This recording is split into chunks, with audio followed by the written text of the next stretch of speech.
જય માતાજી મિત્રો, હું છું તમારો મિત્ર સંજય ઠાકોર જસલપુર અને હું તમારું સ્વાગત કરું છું એક મારા નવા વિડીયોમાં। આજે હું તમને એક એવા મંદિરે લઈ જઈશ કે જ્યાં પ્રસાદના રૂપે પાણીની બોટલ કે પાણીના પાઉચ ચડાવવામાં આવે છે। આ મંદિર ક્યાં આવેલું છે, કઈ રીતે પહોંચી શકાય, શું છે હું તમને બતાવીશ આ વિડીયોમાં। તો વિડીયોમાં બનાવી રહેજો લાસ્ટ સુધી। અત્યારે હું ઊભો છું મોઢેરા ખાતે।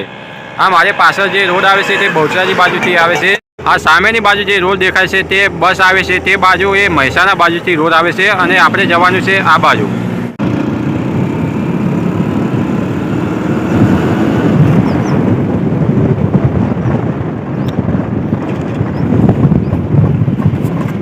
મિત્રો આ છે ચાંદની ચોક મોઢેરા। આ રોડ મહેસાણા બાજુથી આવે છે, આપણે જવાનું છે ચાણસ્મા બાજુ।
તો મિત્રો આપણે મણિપુરાથી નીકળી ગયા છીએ।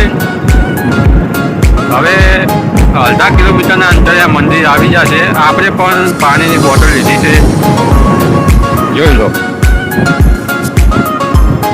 મંદિરે ચલાવવા માટે।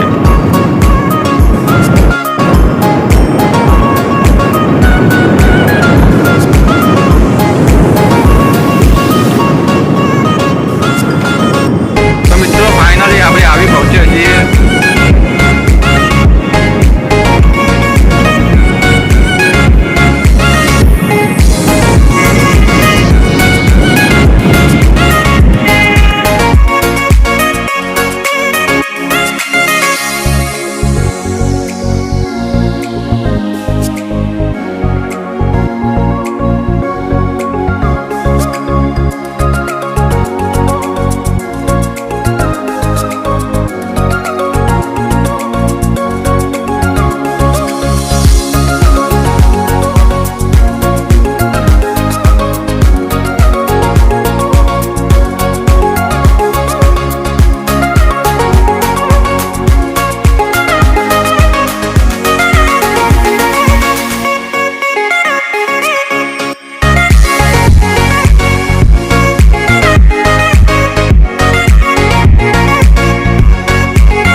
તો કહેવાય છે કે આજથી લગભગ 8-10 વર્ષ પહેલાં બહુચરાજી તાલુકાના ગુંજારા ગામના દરબાર સમાજના પરિવાર ક્યાંક લગ્ન પ્રસંગ માટે બહારગામ જતો હતો। તે સમય દરમિયાન અહીં રિક્ષા અને ડમ્પર વચ્ચે ઘોર અકસ્માત સર્જાયો હતો। તેમાં દરબાર સમાજના 2 દીકરાઓ અહીં પાણી કરતા મૃત્યુ પામ્યા હતા।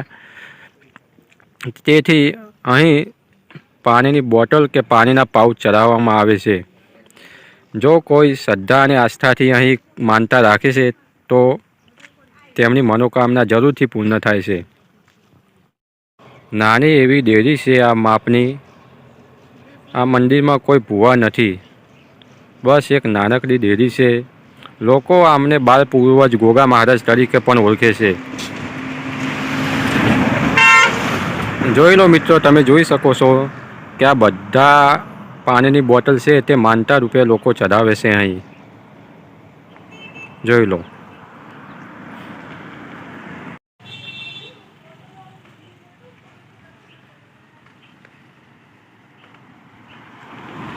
આ બાજુનો રોલ છે તે બહુચરાજી બાજુથી આવે છે અને આ સાઈડનો રોલ છે એ ચાણસ્મા બાજુથી આવે છે. ચાણસ્મા બાજુથી જો તમે આવશો તો 17 કિલોમીટરના અંતરે વડાવરી ગામથી આગળ આ મંદિર આવેલું છે.